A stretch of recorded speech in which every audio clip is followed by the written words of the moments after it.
20% देता है और अगले दिन की शुरुआत में उपलब्ध अंडों के 20% अंडे और मिला लेता है और अगले दिन के अंत तक 20% अंडे बेच देता है। यह पैटर्न महीने के तीसरे दिन के अंत तक जारी रहता है और तब उसके पास इतने अंडे बचते हैं। निम्न में से बी का मान क्या होगा? सवाल हमारा कुछ इस तरीके से चला, जैसे ये 500 रहा, क्या था दिन के अंत तक 20% बेच लिया, यानी कि बचे कितने उसके पास 80% बचे। फिर उसने इसमें 20% जोड़ लिया, यानी कि 100 प्लस अपॉन हो, ठीक है। फिर उसने 20% बेच लिया, यानी कि 80% बचा। अब जो बचे हैं फिर अगले दिन उसने 100 प्लस का भी अपॉन में 100 कर लिया। भाई ये पहले दिन तक हुआ, ठीक है। दूसरे दिन सुबह उसने ऐड कर लिया, फिर ये यहाँ से हो गया, फिर इसी तरह तीसरे दिन उसने ऐड लिया और फिर तीसरे दिन के अंत में उसने 20% बेच दिए होंगे ना, इसी का मान दिया गया था 1024। यहाँ से हमें बी का मान निकालना था, ठीक है। केवल क्या था, कैलकुलेशन भरी पड़ी थी जितनी कर सकते हो उतनी। तो देखो यहाँ पर ये 2 जीरो इधर चले गए, ये 2 जीरो इधर से यहाँ से ये चले जाएंगे, इसके अलावा 1 जीरो ये इधर चला जाएगा। फिर यहाँ पर बचा है तो 8 या 24 ये कैंसिल आउट हो जाएगा, 8 का 8 बचा कितना है 2, फिर 8 दूनी 16, 8 2 64 हो गया। फिर से करेंगे तो ये यहाँ से चला गया, 8 का 8 हो गया, 8 से 48 हो गया 16, फिर 8 से करेंगे तो ये 8 दूनी 16 हो गया। अब हमारे पास 4000 हो गया, ठीक है। लेकिन एक जीरो और आना चाहिए था। अच्छा एक जीरो ये बचा हुआ, ठीक है। तो यहाँ पर 10 और कर लेना, क्योंकि रूट लोगे तो कैसे बनेगा, तो रूट लेंगे तो 100 प्लस का 20 बी बराबर में ये हो जाएगा हमारे पास 200। तो बी बराबर कितना आ गया 100, ठीक है। अगला सवाल कह रहा था त्रिभुज की बजाय 3 क्या होता है, ट्रिपलेट होता है। तो इस तरीके से इसको बनाएंगे, यहाँ से ये बन गया और ये 3 हो गया, ये 4 हो गया, ये 5 हो गया। अब देखो इसमें आपको डायरेक्ट रिजल्ट भी पता होना चाहिए, नहीं पता तो देखो एरिया लिख लो, 1/2 3 गुणे में 4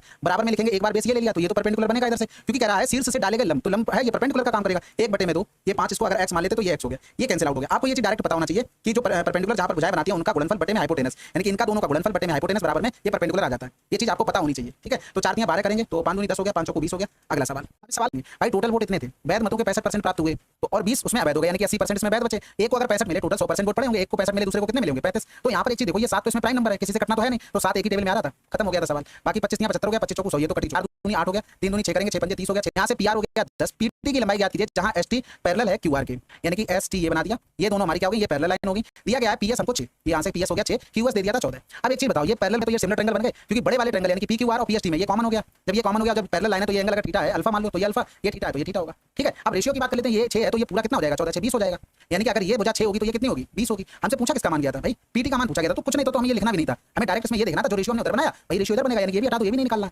खत्म हो गया सवाल। यहाँ पर देखो 6/14 है, ठीक है, और बराबर करेंगे तो पीटी अपॉन में टीआर हो गया।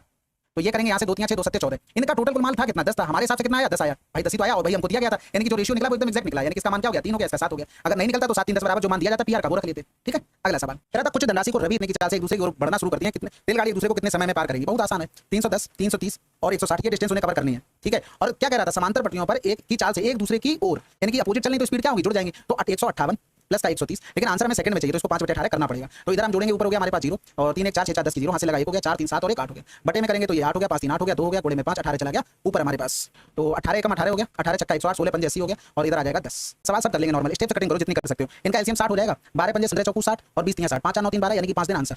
भाई एफिशिएंसी में जोड़कर भागी तो करना था, हमने डायरेक्ट लिख लिया, इसमें कुछ भी ऐसा नहीं जो आपको पता ना हो। अरे एक आदमी अपनी मासिक आय का परिवहन पर खर्च करने के बाद शेष राशि का 20% के बराबर है उसकी मासिक आय। अब देखो उसके पास हमने राशि मान ली कुछ एक्स रही होगी, 35% अगर उसने खर्च कर दिया भोजन पर तो बचा कितना 65%। फिर कह रहा था शेष आय का 4/13 भाग खर्च कर दिया। देखो पूरा भाग अगर 13 मान ले 4 खर्च कर देगा बचेगा कितना 9/13, ये इतना उसके पास बचा है। फिर वो कह रहा कुछ अन्य खर्च करता है और कॉमा लगा दिया, लेकिन प्रति माह 6300 बचाता है। अब इसके लिए कह रहा है, देखो जो मैं हाईलाइट कर रहा हूं ना उसने एक लाइन यहाँ से गायब की हुई है, एक सेकंड रुकना, यहाँ पर देखना वह कुछ अन्य खर्च करता है जो कि भोजन और परिवहन पर खर्च करने के बाद शेष राशि के 20% के बराबर है। तो 20% यानी कि जो ये खर्च किया है ना इसी का 20% बराबर में दे दिया 6300, ठीक है। समझ गए, बस कैलकुलेशन कर लो, 13 पंजे 65 हो गया, इधर करेंगे 9 7 63, ये देखो 5 दूनी 10 0 से कट गया होगा। अब कहीं लिखा होगा आंसर में 7 के साथ दुनिया भर का 0, अब हमें नहीं पता कितने 0 आ रहे, ऑप्शन चाहता ही नहीं हमें जानने के लिए। अब यहाँ पर अगर आप थोड़ा सा दिमाग लगाओगे तो 2 पाई आर एच इनटू में आर ऑन आर करें, ये क्या बन गया इतना बन गया भाई। तो 2 m का मान 792 दिया गया था, अब हमने आर में दे दिया था 6, 2 नीचे हो गया 3 4 18 हो गया, 4 12 अगली अंकों की संख्या बतानी है। तो सबसे पहले तो देखो 1 से लेकर 9 तक रहे होंगे, फिर 99 से लेके भाई 2 नंबर के 99 से लेके 99 तक रहे होंगे, फिर 100 से लेकर 428 तक रहे होंगे 3 अंकों वाले। तो यहाँ पर तो ये 9 तो 9 का 9 ही रहेगा। यहाँ पर टोटल कितने अंकों के 90 अंकों के अंक मतलब प्लस देखो नंबर कितने हो गए 99 माइनस का 10 बटे में 1 प्लस का 1, तो इधर हो गया 9 9 से 1 गया तो 8 बटे में 1 प्लस का 1 यानी कि 90 हो गए। तो यहाँ पर करेंगे 90 और इनटू में कितना हो जाएगा 2 2 है तो ये हो जाएगा 180।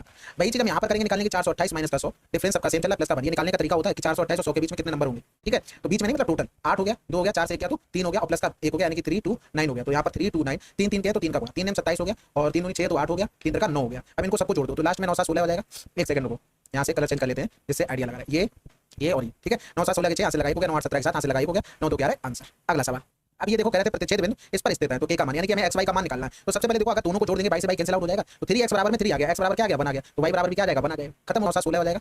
एक सेकंड रुको, यहाँ से कलर चेंज कर लेते हैं जिससे आइडिया लगा रहा है, ये और ये, ठीक है। 9 7 16 के 6 सबसे दोनों को जोड़ देंगे y से y कैंसिल आउट हो जाएगा, तो 3x बराबर में 3 आ गया, x बराबर क्या आ गया 1 आ गया, तो y बराबर भी क्या आ जाएगा 1 आ जाएगा, खत्म हो गया सवाल। अब चाहे तो उनको लिखो इक्वेशन फिर आप निकालते रहो, दो ही तरीके होते हैं, तो जितना स्मार्ट करोगे उतना आपको फायदा रहेगा। प्लस का 5 तो के बराबर क्या आ गया -4। अगला सवाल, अब ये दिया गया था भाई, यहाँ पर लिखोगे तो साइन कितने परसेंट प्रतिवर्ष की वार्षिक ब्याज दर पर साधारण ब्याज 4 वर्षों में इतना हो जाता है। भाई देखो अगर प्रिंसिपल 100 होता तो ब्याज कितना बनता 20 रुपए, यानी कि 100 में 20 जोड़ देते तो यही तो हमारा अमाउंट बनता 120। इसी का तो मान दिया गया था, बस खत्म हो गया। 12 पंजे 60, 12 पंजे 60, ठीक है। या तो 100 बराबर निकाल लो तब आ जाएगा। तो ये 0 से 0, 12 पंजे 60 आंसर। अगला सवाल, बीसी के एलएम की लंबाई बतानी है। बिल्कुल आसान सवाल है, इस टाइप का सवाल इसी शिफ्ट में हम एक कर चुके हैं। तो ये ए हो गया, ये बी हो गया, ये सी हो गया। ए बी का मध्य बिंदु बोला है और एसी का, यानी कि ये एलएम हो गए मध्य बिंदु, यानी कि ये एक है तो ये भी एक, ये एक है तो एक है, यानी कि रेशियो में। ये चीज ध्यान रखना। अब ये दोनों लाइनें पैरेलल भी बोल दी थी, पैरेलल बोल दिया तो बहुत आसान हो गया। कह रहा था एलएम की लंबाई में बतानी है, बीसी के में पता है। तो एक चीज बताओ, ये अगर एक है तो ये पूरी कितनी होगी, 2 होगी। और ये तो समझ ही गए ना, पीछे बता चुके ट्रायंगल सिमिलर हो जाएगा तो रेशियो भी उसी हिसाब से चलेगा। तो ये 1 होगा, ये भी 2 होगा। इसका मान हमें दे दिया था 18, तो क्या गुना हो रहा था भाई, ये हो रहा था हमारे पास से 9 गुना। तो इसका भी कर देंगे हम कितना, 9 गुना, यानी कि आंसर 9। अगला सवाल, कह रहा था स्वरूप को 1600 अंकित मूल्य वाली एक घड़ी के लिए 2 ऑफर दिए, इतना 2 दिनों में इतना, 3 दिनों में इतना। तो जून में रोहित के बैंक के खाते में औसत बैलेंस क्या है। कभी भी कैलकुलेशन आसान हो हमेशा गुणा करना डायरेक्ट, कोई डिवीजन वगैरह लगाने की जरूरत नहीं है, क्योंकि ज्यादा घटाने के चक्कर में सवाल गलत भी हो जाते हैं। तो देखो 25 पंजे 125 हो गया, ट्रिपल 0 आ गया। इधर करेंगे 2 दूनी 4 हो गया, यानी कि 4 के बाद 4 0 भी आ जाएंगे। तो 1 2 3 4 0 हो गया। 3 करेंगे तो 15 45 हो गया। इनको सबको जोड़ लो, 5 5 4 9 4 2 6 और 1 हो गया। बटे में हमें भाग करना 30 का, क्योंकि हमें एवरेज निकालना। तो 3 पंजे 15, 3 छक 18, 3 पंजे 15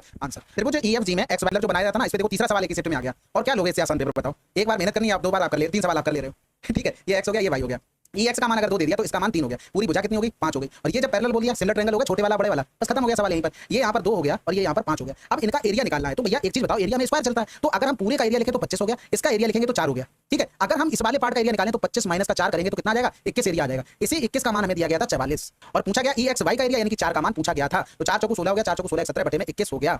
तो 21 8 168 हो जाएगा। बचेगा कितना, 8 बचा, यानी कि 8 बचेगा, पॉइंट लगाएंगे 0 बढ़ाएंगे, ठीक है। तो ये 80 हो गया पॉइंट लगाने के बाद। तो 21 चौक 84 ज्यादा हो जाएगा, 21 3 63 आंसर लगा दो। अच्छा थोड़ा बहुत बता देते ना, आप साइड के साथ रेशियो होता है वो हमेशा स्क्वायर चलता है। तो ये चीज आपको याद रखनी थी, वही चीज हमने यहाँ पर लगाई है। छोटा ट्रायंगल बड़ा ट्रायंगल सिमिलर थे और साइड का रेशियो 2 5 था, उनका स्क्वायर कर दिया तो 4 25 एरिया हो गया। इस हिसाब से हमने निकाला और कुछ इसमें निंजा टेक्निक नहीं लगी है, ठीक है। कह रहा तेरे को एबीसी में बीसी के समांतर सीधी रेखा एबी और एसी से क्रमशः बिंदु पी और क्यू पर मिलती है। यदि एपी बराबर क्यूसी, एबी का मान दिया गया था 12, एक्यू 2, सीक्यू की लंबाई बतानी है। अब देखो हमें लग रहा है ये चौथा भी सवाल उसी पर है।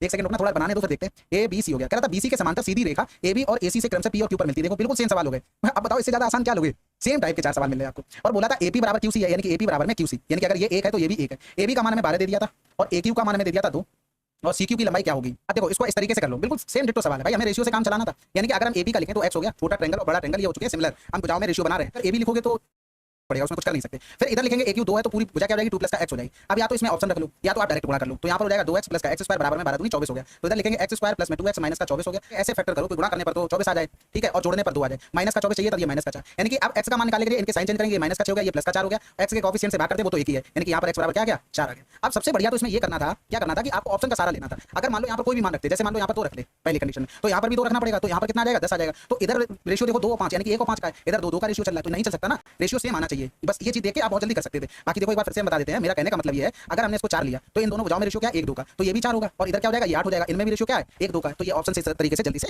हो जाता है, ठीक है। अगला सवाल करें, चलो फिर अब अगला सवाल क्या